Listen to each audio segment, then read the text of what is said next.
Hello, everyone. This is Mike Epstein, and welcome to Speaking of the Arts. Today's guest is Jay Sweet.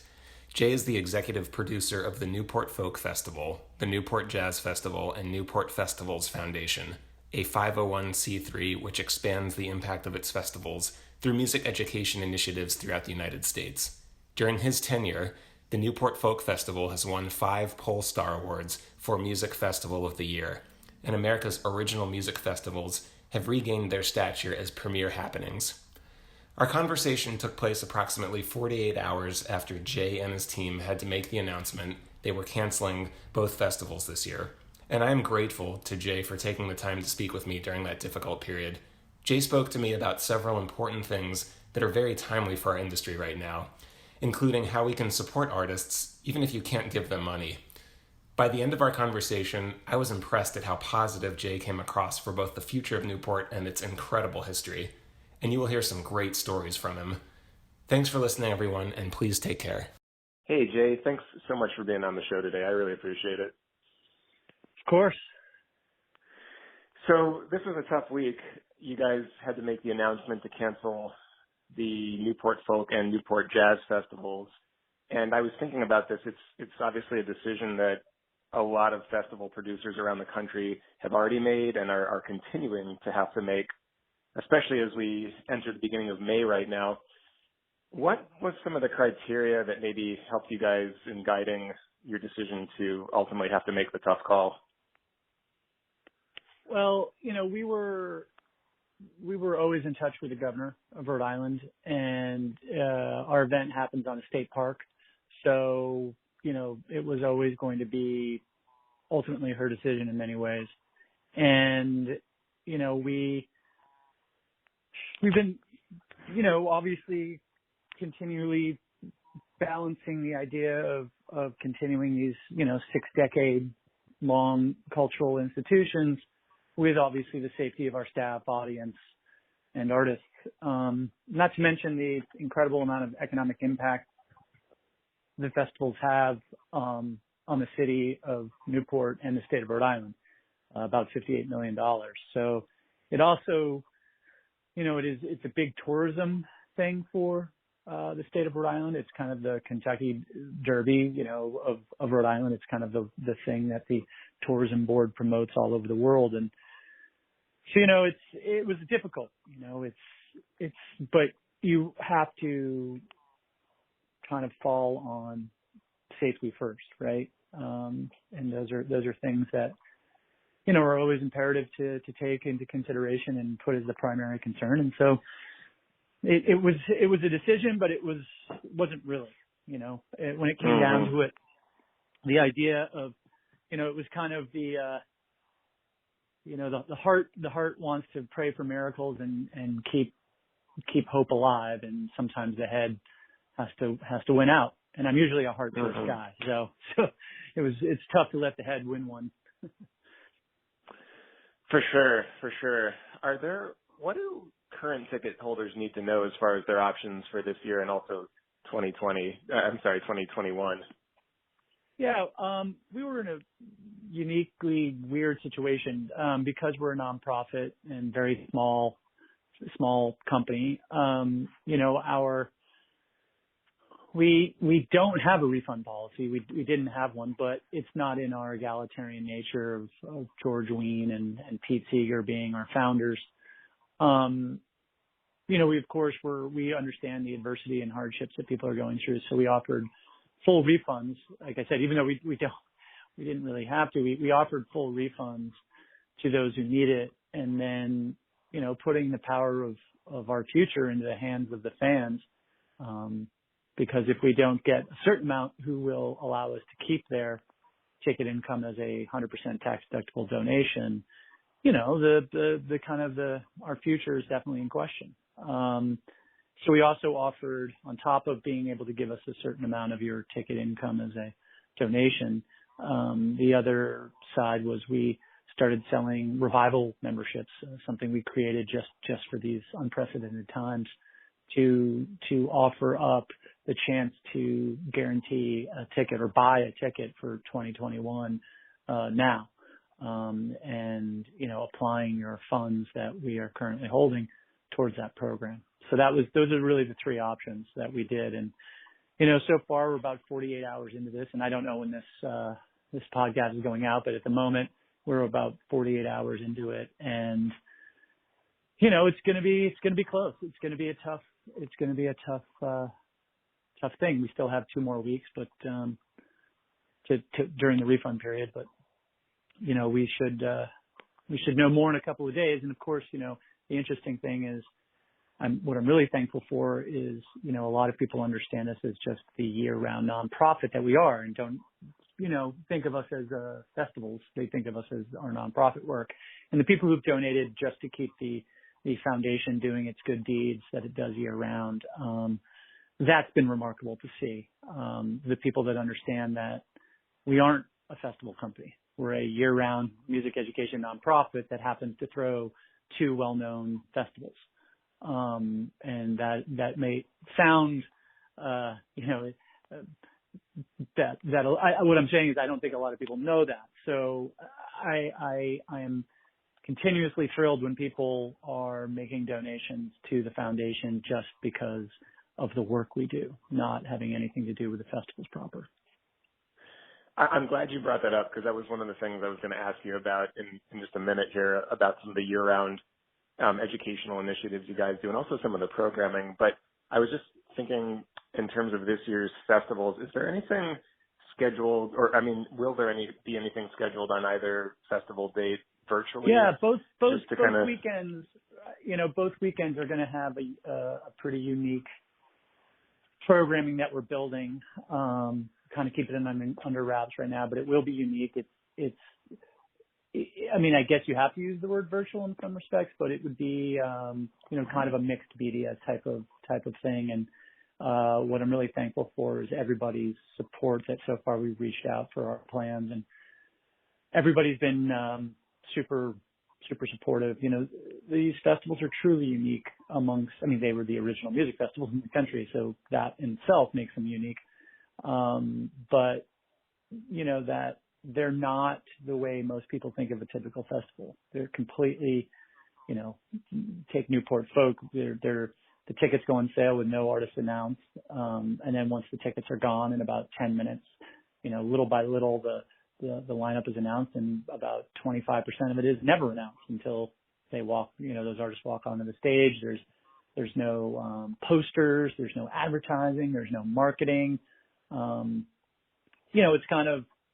It's just a very unique beast. And the quote folk family, same with jazz family, but with the folk family, it truly is a community of people where you give what you have and with asking nothing in return, but what you get back in return is tenfold.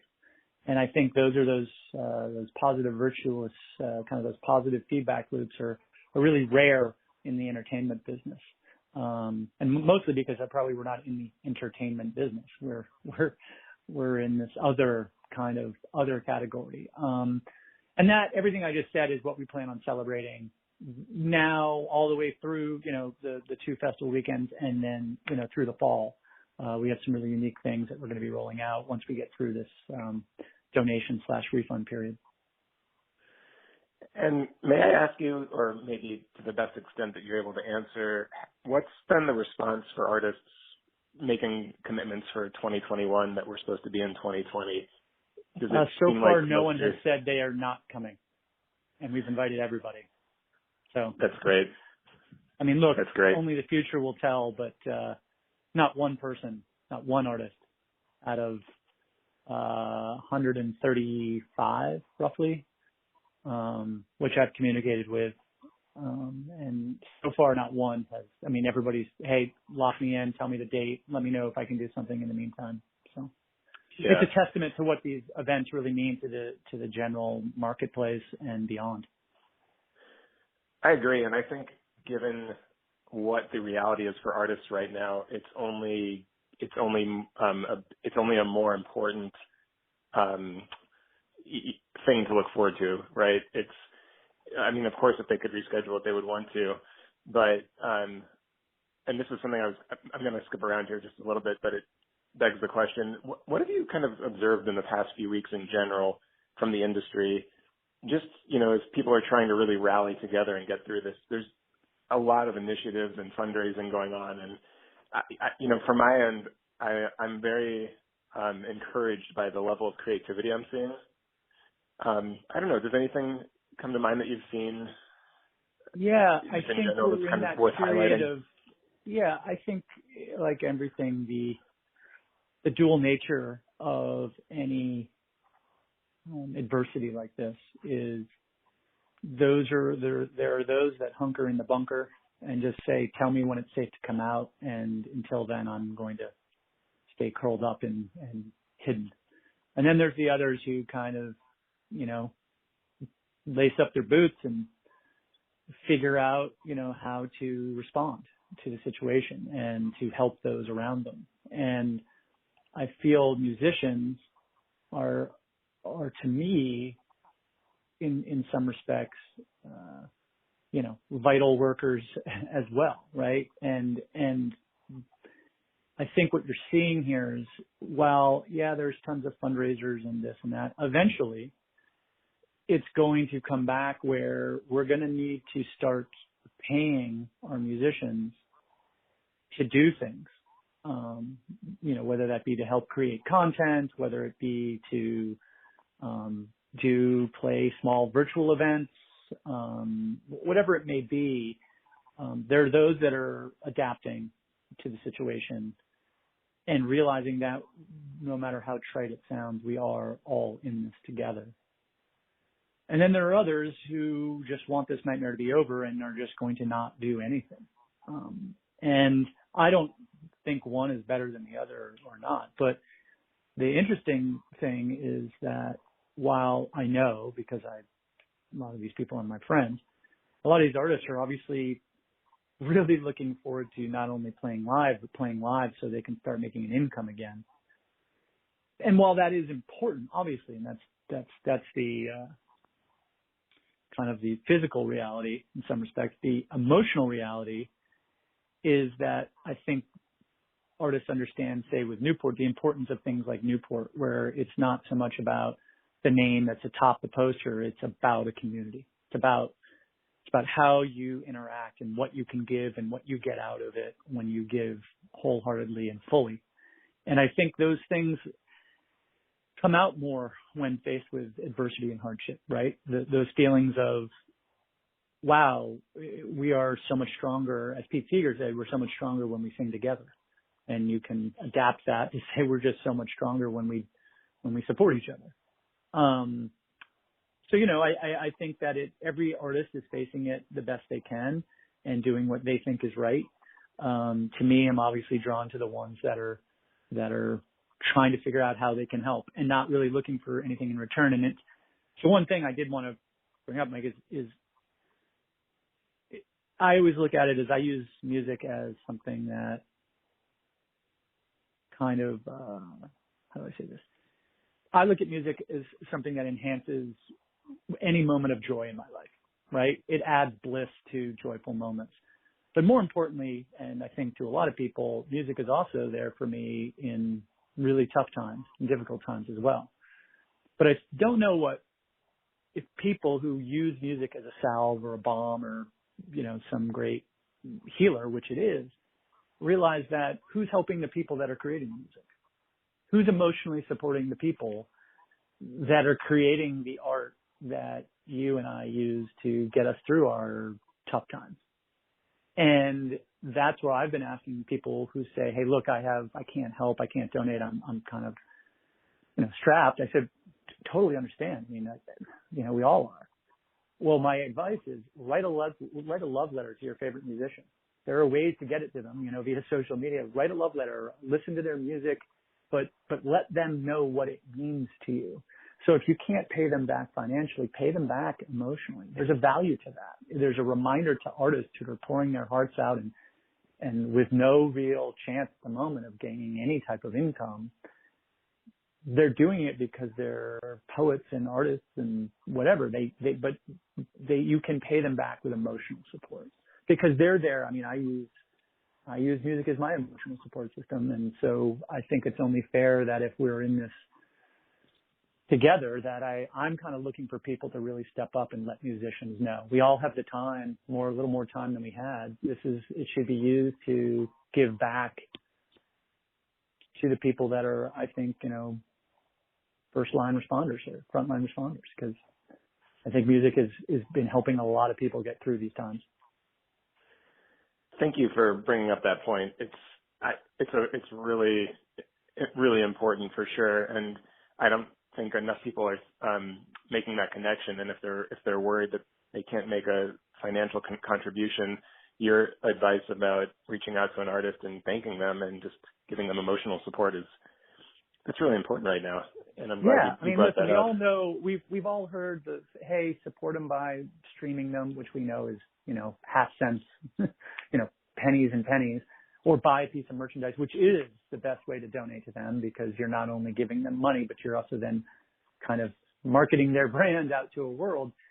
But I'm telling you, I talk to these people, and what they need right now is to hear, truthfully, if what they're doing is helping. Right. It gives purpose to what they do as a profession.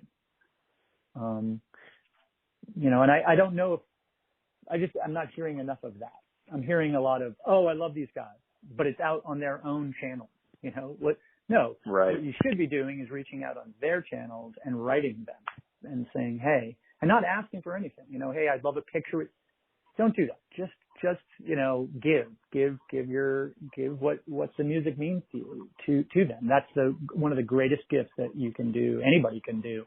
I know, I also speak for myself, I said that the other day when we canceled was the single worst and perhaps the single best day I've ever had as a professional, simultaneously, because for the heartbreak and the emotional gut punch of having to cancel those words coming out of, my mouth, the outpouring of support and emotional and financial, but the emotional of, small kids who I've handed a musical instrument to, or, my staff who's just been working for, 2 weeks straight to try to do what it's never had to do before. I know, and I'm very fortunate to speak for them, it's the letter written in crayon, by a kid.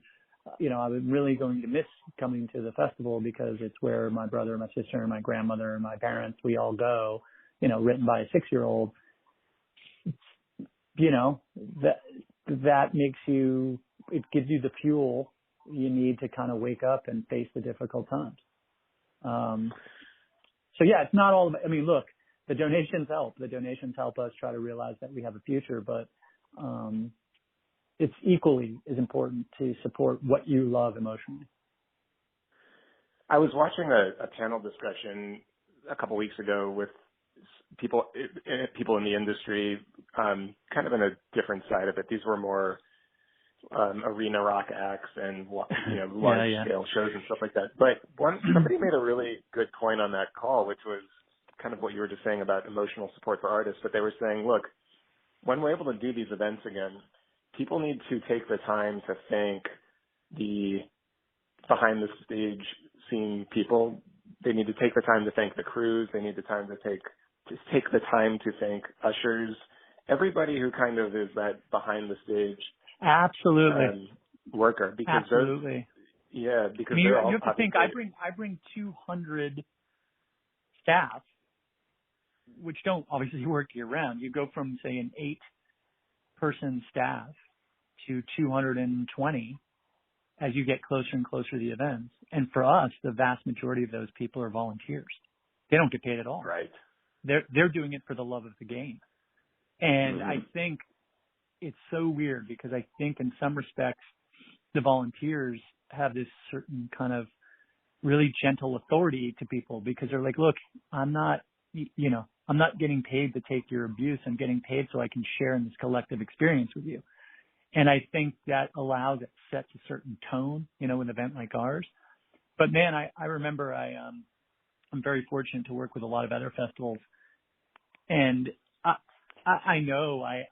One of the things I love to do is, it's 8:30 at night, and the kind of security guards that are sitting there in front of the Mojo barrier, just to protect the stage, and they've been standing on their feet for 12 hours, just walking up and handing them a bottle of water.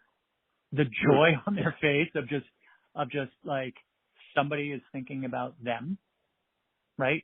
Like security is the best when you don't even notice they're there, right? Until something happens, Right. and then you're thankful they are. It's noticing that they are there. And I don't mean just the security. I mean anybody, the person who's ripping your ticket. All Right. these people, I keep going back to that word, community. And I know it gets sometimes thrown around, but feel fortunate that I am part of truly like a true community, that there is no, the quote hierarchy that comes with other organizations doesn't really exist with ours, right? There's a favorite person that a lot of the artists get to know, and if you see the artists, the artists that are playing in particular our festivals, they'll always say there's this woman, Mary Ann, and she's been there for, I don't know, coming on a decade now. And her job is, she has one of the toughest jobs, I think, on the entire site. She is the security person that works between the backstage and front of house. She controls who flows through there. And, it's really funny because, you listen to some people who've been to the festival, like Christian McBride, Jazz, or Jim James and something. And they will say, when you ask them about the festival, they're like, oh, just every time I get to see Mary Ann, it's the greatest. And people are like, who the hell is Mary Ann? It's like, she's just this amazing person who has had this one job where for 6 days, and by the way, she's a nurse the rest of the time, and for 6 days, she stands on her feet for 15 hours and somehow manages to be strong and direct, but also kind. It's the toughest job, because think how many people are like, do you know who I am? And I need to be there. Or, hey, I'm an Uber fan and I want to get back there. Instead of, puffing out, a chest and screaming at somebody, it's all handled with this kind of mom that you don't want to disappoint attitude. And, I'm using this as an example of her ability to work her position. By the way, she hears no music. She hears it, but she sees no music. And she does that for no money. And she's been doing it for a decade. And what I'm trying to say is, she is just as important to the fabric of our values and what we do as anybody who gets up in front of a microphone. It starts with those people. How many times have you had, it could be the crappiest room in the world and a band that you kind of don't even want to see, but you might even go to that show just because you're like, hey, you know what? That bartender's pretty freaking cool over there at that place. Or you don't know what it is, right? That enhances the experience and doesn't interrupt the experience. And a lot of times I would bet that when you don't think about those people and it's a smooth, amazing event where everything works perfectly, it's because of those people that you don't recognize. So yeah, it is something obviously we think about, and I don't ever want to take it for granted, and I try not to. So I really appreciate you bringing that up, because, I'm personally, my job is to really worry about the artists, and my staff, obviously, but, and the fans, but you just nailed it. It's so much of this has to come with everybody, the bus driver, every single person adds something to a really great show. Well, thank you, Mary Ann, for your service, if you are listening. Yeah. But yeah, I mean, when I heard that, I wrote it down as a reminder to myself to talk to my own artists and say, look, the first show you get to do it, when you get to do it, wherever it is, no matter how big or small the venue is, take time to thank as many of those behind the stage scene people as you can from the stage. I can't tell you how much of a difference that'll make. I call it the smile and nod. I spend a lot of time walking out amongst the audience during our shows, and all it takes is just a smile and a nod. And I'm luckily recognized by a lot of people, and I will go out and I just get this kind of this little nod and a smile. you know, and whether it be a thumbs up or a clap to the heart or a high five, it's not even verbal. You know what I mean? It's just this, I'm acknowledging it, and Right. that's it. It's what it takes, because it goes a long way with helping everything. And by the way, that's in life too, right? Like, Right. you know, essential workers. Same thing. Is what I'm trying to say is, we're talking about one industry, but that obviously can easily be adapted to all, right? You know, the person that you used to take for granted, you know, paper or plastic, when they're putting your food in a bag. You know, it's a smile and a nod of it goes a long way in every aspect of life. It certainly does. What are some of the things you are hearing from other promoters right now in terms of new protocol or maybe safety requirements that are going to have to be instituted going forward? I've heard a lot of different discussion on this, and I'm just kind of curious from your perspective, you know, what are some of the things you might be hearing as well? Well, a lot of what I'm hearing is twofold. One is people talking about, you know, 9 months out from now. And I don't really listen, because anybody who's saying they know what's going to happen is a liar or a charlatan, because none of us do. And on the other side, what I love is I've been on calls where I realize with some very of the, you know, bigger names in the industry. And what I love is the fact that many of us are watching the entire music history be rewritten in real time. Like, you know, like we're all kind of, there's a lot of holding of breath and waiting for somebody to come out and set the new kind of protocols, you know, and I think it's fascinating to me. You know, it's fascinating is what precedents will be set. And the interesting thing with something like Newport in particular, folk and jazz, is, you know, we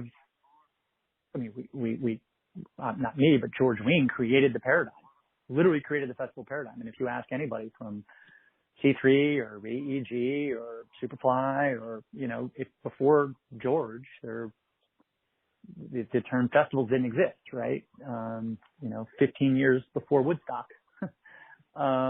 And I kind of, while it's obviously I'm keeping my ear to the ground and waiting to see what people do, you know, George has always inspired me to just say, don't wait. Like, what's the point? Just do it. We're small enough. If we screw up, we'll change it, you know, but if you think, meaning me, he's always given me, like, if you think something is, you feel we can go in a direction, go in that direction. It's part of being the David versus the Goliath of the duopoly of the Live Nation AEGs of the world, right? So I am trying to listen to what they're doing, because, you know, there is a symbiotic relationship in some respects, you know, between someone like me, a nonprofit, small, independent, versus, you know, a behemoth. And because, you know, there are some practices that will serve us both. But in all honesty is, while I'm listening, I'm just thinking, what do we do, right? Let's just focus on us. And that's really helped me inform a lot of my decisions is, you know, someone's got to be the tip of the spear. And, you know, why can't it be us? So as far as the safety measures, I honestly don't know, because I don't think anybody does. You know, I mean, look, we have metal detectors. Does that mean we're going to have, you know, temperature detectors when people walk in? Maybe if, you know, hey, you know, but I mean, what if there's you know, if there's a vaccine you can get, then what's the need for a temperature scanner? So what I'm saying is, people who are like, okay, you know, all insurance requirements are going to be people have a 6-foot hula hoop around their waist. You know, who the hell knows? Like, everybody's going to project, but until it comes down, no one knows. And that's both making me feel anxiety ridden, at the same time excited, because we're going to see, what I care about the most is the cathartic release that is coming, of when we can all commune together. That's what I'm the most excited about, is to be able to look someone in the face when we both have that open space bomb vibrate through our chests, and I don't know that person, and they could be different political background, religious background, sexual orientation, whatever it is, but we both just felt that. And we kind of look at each other, shoulder to shoulder at an event, and you just kind of nod. And you're like, oh yeah, like that cathartic release of being able to vibrate around each other is something that's the blue sky, and that I'm trying to look through the dark clouds for. Well, it's interesting you say that too, because as you know, this has affected different parts of the country in very, very different ways, both in terms of the way people are having to kind of create new lives for themselves, but also how their own local governments are responding. And, at least up here, like in Boston, right, like I know that this week some parts of the country have started to open up non-essential businesses. Like I'm hearing reports about, like tattoo parlors or like you can actually go to restaurants in certain places as long as or get your haircut. Or get your haircut, yeah. But when you're mentioning like that sort of cathartic release, I mean, I was even thinking about up here when we're able to go to restaurants again. I mean, I don't know if it's an exaggeration, but I have to feel like it'd feel like a party just to walk into a restaurant. Well, what I said is the food will never taste so good as that first meal. That first meal where someone serves you, or the taste of that first margarita that you didn't make. Right. Right. Yeah. Everybody's going to walk into the bar and say about that feeling of, I don't think. Look, it's human nature. We'll take things for granted again once we get back into a new normal. And that's something that I feel like my team, we have always fought against that. You don't take, I think just the way I'm talking again about my festivals, I just don't think the audience that we've grown with or helped, commune is one of those things that doesn't take anything for granted. It doesn't. I mean, it takes for granted, maybe that's a misnomer. I mean, it takes for granted that they trust that there's going to be amazingly shared collective experiences at the Fort, but they don't take the music for granted. And it's not just the big time bands, it's everybody. I mean, you probably know, Newport, the doors open at 10, and before the first note is played at 11:05, when the first note of music is played every day, we're at 90 to 95% of house full at a festival at 11 in the morning. And, that's because every stage is packed from the moment a note is played. And there's no four band that's playing to an empty field, because they're the Sunday 11 a.m. thing.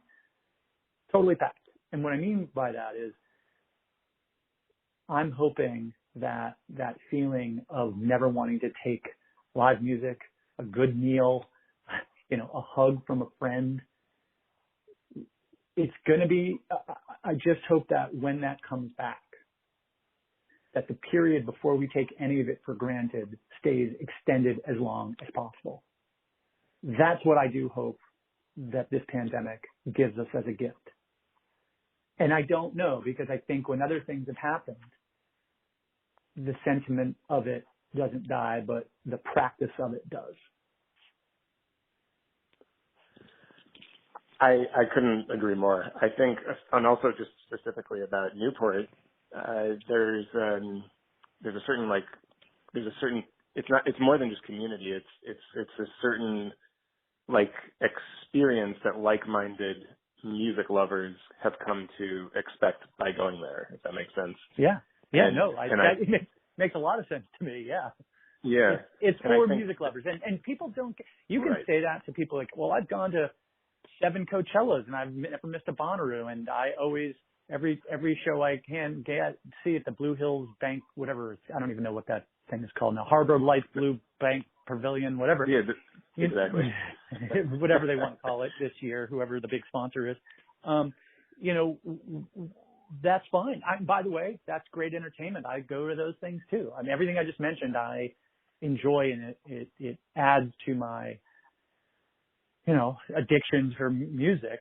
But I know I'm not objective, but if you really want to go see where true music lovers are, I mean, like where it, because there are no Ferris wheels and there are no weird, cultural and arts fair mixed with a music thing and the cornhole and all, it's, Right. it's literally a bunch of snow fencing and music, as much music as you can possibly. And I was having an exchange with a fan, the other day, and they said something, they wrote a love letter to Newport to our earlier conversation about people just so kind. And that's where I got this feeling. I was like, these love letters, they're writing, it's not a Twitter of 140 characters. They're like 3-page love letters that have these examples of little things, these little moments that just make their Newport experience just so much greater. And one of them was talking about, how, I think it was Hosier's first time, his very first festival he ever played was Newport. And during that, a song, he's basically stepped away from the mic and is whisper singing. And you literally cannot hear anything, pin drops or anything. It is so quiet. And then 2 beats later, the song ends and there's this eruption of applause. And I was like, yeah, it was kind of like when Passenger did Sounds of Silence on the big stage in front of like 7,000 people. And if you're listening, you can hear the gulls like crying as they go, like you can literally, you can almost hear like halyards on sailboats flapping because 7,000 people, when he's singing Sound of Silence with just him and an acoustic guitar and he's whisper singing. And I said, I don't know how many events, like I just can't picture that at a festival with that many people and not somebody yelling, yeah, woohoo. Like it's those, that's what I'm saying. It's funny because it's like those things where it's just this audience is so filled with music lovers that it's there to listen, truly to be open to that musical, be present and be open, and I don't know, I can get off on that thing because it's just an incredible thing. It just fills me with joy and hope is because I thought I was one of those few people. You know what I mean? I thought, when you think you're like, I'm this nerd or freak or weirdo because of my dying affection and addiction to music. And then all of a sudden you find this nirvana where there's 10,000 people and they all feel almost exactly the same way as you do about music. I mean, that's heaven. And artists that realize that when they come. I mean, I listen to artists tell other artists, I've been, right there. Hey, I'm playing Newport. You've played it. What should I expect? And, people kind of smile and laugh and be like, well, if you don't bring your A game, people will give you the chance, but you can't just do it like it's another show in Chicago or another show at your local bar, whatever. Because they're so intently listening, they'll let you go and take chances. And if you mess up, that's not it. But if you're not trying to go for it, it's just these are musical omnivores, and they eat everything. And if you don't bring it, they're going to let you know.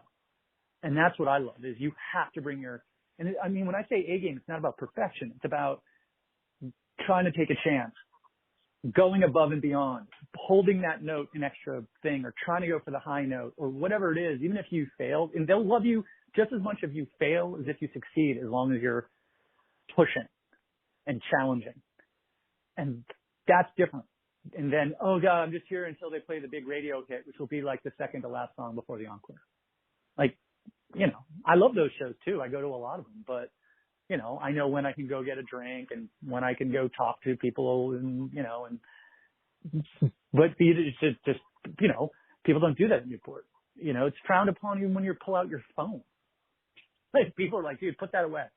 I just love that. Anyway, that's what I miss, man. It's tough talking about it because 48 hours ago, there was still, even the slightest of hope. And now knowing that it's going to be tough. It's going to be tough to go 15 months or whatever it is, 450 days or whatever it is to have that, to be surrounded by the folk family and the jazz families who they're all there for one thing, music, everything about it, just music. Yeah, it's always been my experience when I'm there that you certainly what you're seeing on stage is an amazing experience and something to behold and appreciate. But there's also a lot of connections you make exactly like you were just describing with the people who are there to see the music, the unexpected conversations you might have. I think I have to imagine that Newport is much more conducive for that type of connection than certainly in my There's a experience. group, At other there's festivals all these I've been groups to. that like the Quad Squad. There's a group of people that only know each other by first name, right? Or and some of it's the random guy who knows who he is, the random guy, who they all go in this certain area in the Quad every single year, and they never leave the spot. And even though their favorite musician might be playing less than 100 yards away on the other side of the wall, they're part of the Quad Squad. And by the way, they're not possessive or territorial. They're like literally, if you walk in there, they'll start hugging you, even if they don't know who you are. And they're not a group of friends that hangs out outside of that moment or the high five line.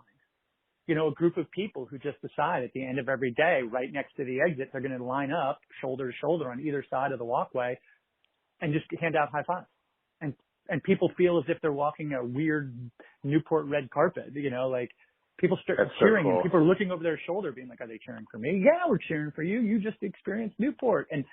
But that has grown to now it's like 200 or 300 people that the minute the show's over, they run to stand there to offer up high fives for people that are walking out.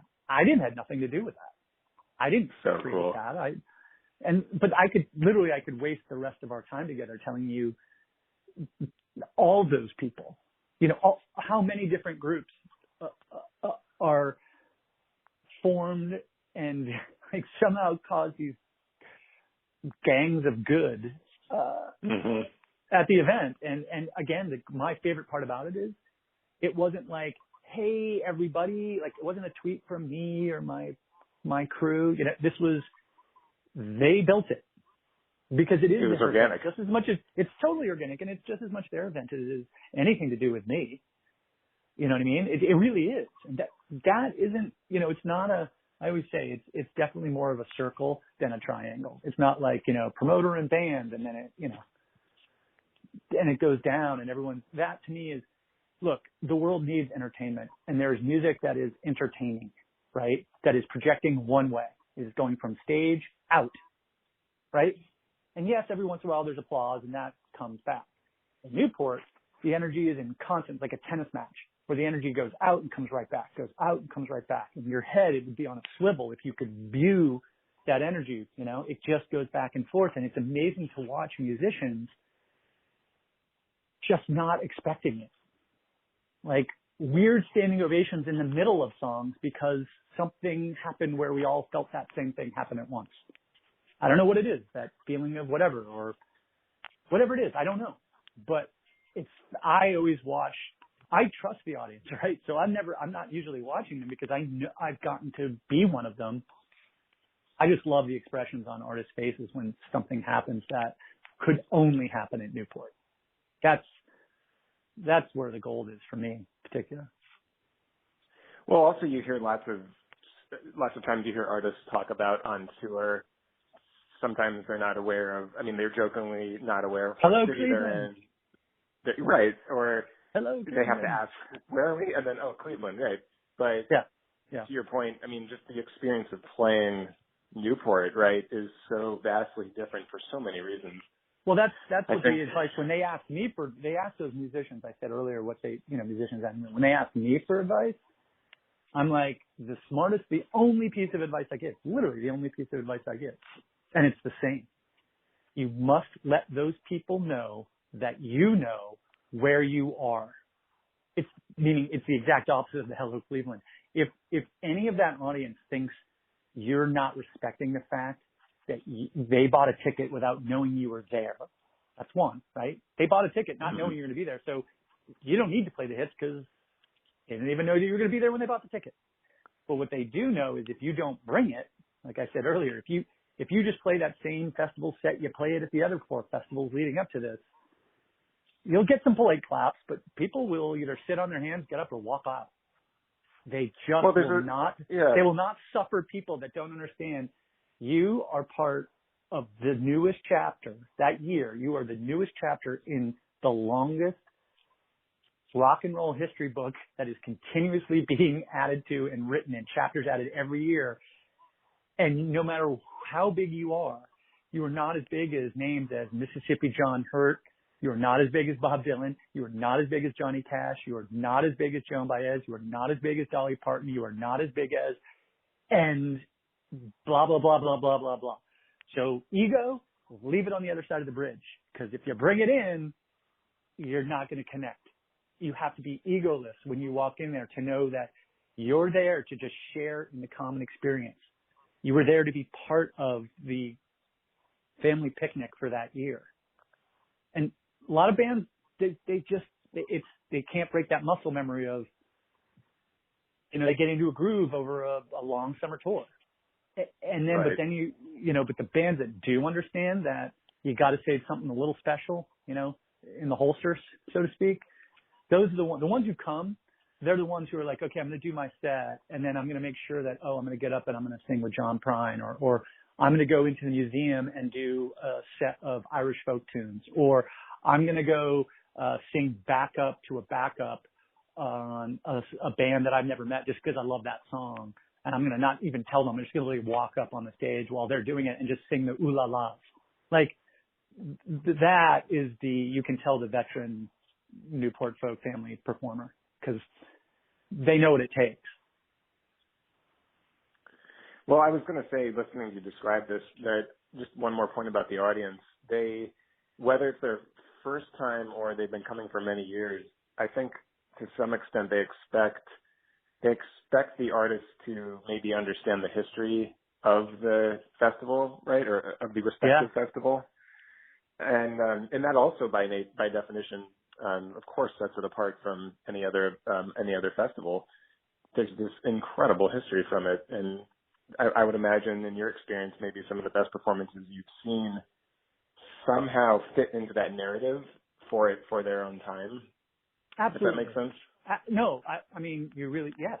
The answer to that question is, I know one of the few things that I know I have a pretty good handle on, perhaps more than most, is, and it's not only it's not always the sets that you expect.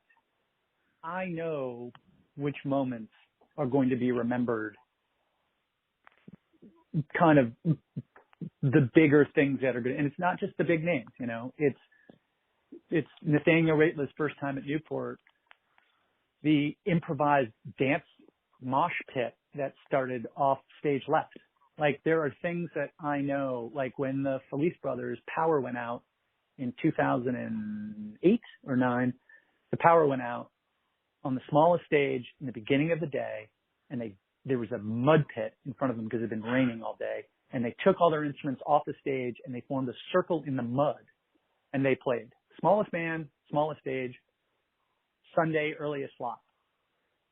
Goes down in Newport history as one of the craziest, and I could go on, but it's I know because, and it happens organically and it's authentic and it just happens, and it's those moments that you just, if you just, I know when they happen after, I'm like, yep, there was one. And I just look at it, I've been fortunate to be doing this for coming on 13 years, and just my experiences in those 13 years could fill volumes of moments. If you're a person like me that loves the moments, it's the smallest moments. The greatness of the world is made up of the smallest moments, and I collect them like stamps or baseball cards. I collect those moments, and then you look at someone like George Wein, who's 94, and he's been doing it for 65 plus years. It's amazing. You're like, okay, I think out of 13, I've got it. And he's got me by,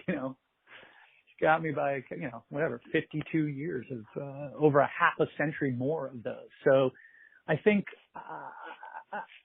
I do love the artists that understand where they are. My advice, right? You have to let that audience somehow, you don't have to tell them, but you have to somehow express to them that you are fully conscious that you are at Newport, and that you are just nothing but another page in the continuously written book of music. And if you know that and you realize that you are not bigger than the game, you will immediately start off with that audience on a much better playing field to make sure your name is written in ink, hard. And, you try to tell them that. And obviously a lot of bands don't ask for any advice. They show up, they come, they play.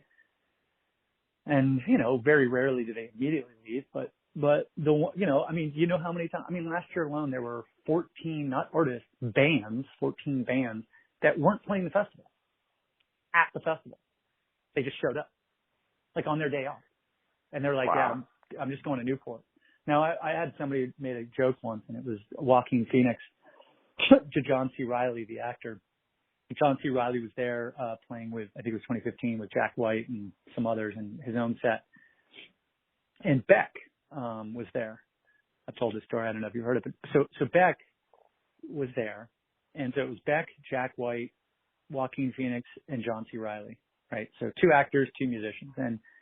And Joaquin had just finished playing or, doing Johnny Cash, whatever. So he comes up and me, and he comes up and he sees Beck looking at Jack White and their friends. And he's like, Jack, oh my God, I just saw this incredible band. And, I just saw Jimmy Cliff and he was crushing it. And the percussionist for Jimmy Cliff, we got to work with that guy. That guy's amazing. And he was like this, totally excited little kid talking about what he had seen. And Jack was like, well, where were you? I didn't see you. I was on the side stage. He goes, oh no, I was out in the audience. And Joaquin Phoenix was like, oh, hey, Beck, when are you playing? He's like, are you playing today? He's like, no. And he's like, did you play yesterday? He's like, no. He's like, well, Jack's headlining tonight. When are you playing? He's like, oh, I'm not playing. He's like, what are you talking about? He's like, oh, no. I just happened to be in the area and I knew Newport was happening. So I called Jay and asked if I could come check it out. And I've been in the audience the whole time, like out in the audience. And he's like, well, awesome. Didn't people mob you? And I just remember Beck looking at him like, no, nobody mobbed me. Like, what a stupid fucking question. But then Joaquin Phoenix looks at John C. Reilly, who's loving this entire conversation. And Joaquin says, John, I got to ask you a question. How many movies have you done? And John C. Reilly's like, I don't know, 50, whatever. And Joaquin's like, I've done over 60 movies. And I can tell you never, not once, ever, on one of my days off, did I travel across the country to go watch somebody else film a fucking movie. And then he looked at Beck and he goes, so you think I'm an asshole for asking the question? But dude, what are you doing here? And Beck just looked at him and was like, dude, it's Newport. Where else? If you're on, it was just such it's Newport. You must be new here. And it was just this. Thank you. Yeah. That whole thing. I'm so glad you told that story. That really sums up what we were talking about. It kind of summed it all up, right? Level. That's so great. It was one of those moments where you talk about this historical moments. I sat there and I was like, I can't believe I witnessed. And Beck, he was so funny. He had this little camera around his neck and he was wearing this little shirt and a hat and glasses. Like he looked like Buck Henry or something. It was amazing. And it was so funny because he didn't even get up and secretly I'm going to get up and jam. He literally just came to hang out. Just to be a fan. And by the way, as soon as he had that, I got to go out there, the milk carton kids are going to play. I heard these guys are good. And I saw him. He's in the middle of the audience and not one person asked for an autograph or a picture. He just, anyway. It's such a respectful environment. It's really unique. Well, so I don't know how we got here, but Jay, I could obviously talk about those moments forever. But I know you were probably wanting to talk about this horrible pandemic. But that's because I'm like things that I need to do to get through this bullshit. I have to say, I'm sitting here listening to you talk about all this stuff, and I'm like, this is an incredibly positive conversation. And I didn't know what to expect, but thank you. I'm more excited for music than ever before, more excited for live music, more excited to get to Newport. This has been totally great. We got to be here for each other, man. We're going to have to live off the memories a little longer. I know. I don't want to keep you if you have to wrap this up. I got to wrap this up. How are we doing this time? Alrighty. Well, why don't we just end here? Jay, I can't thank you enough for your time today. Really. I know you've got so much going on. I really appreciate it. Well, this was helpful. I needed some levity because, I'm going to leave this and go right back into hearing people, the heartbreak, Yeah. All right. Well, like thanks you said, for filling my tank with some emotional fuel. I appreciate it.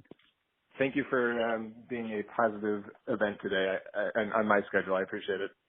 All right, man. Talk soon. All right, Jay. Take care. Bye. Bye-bye.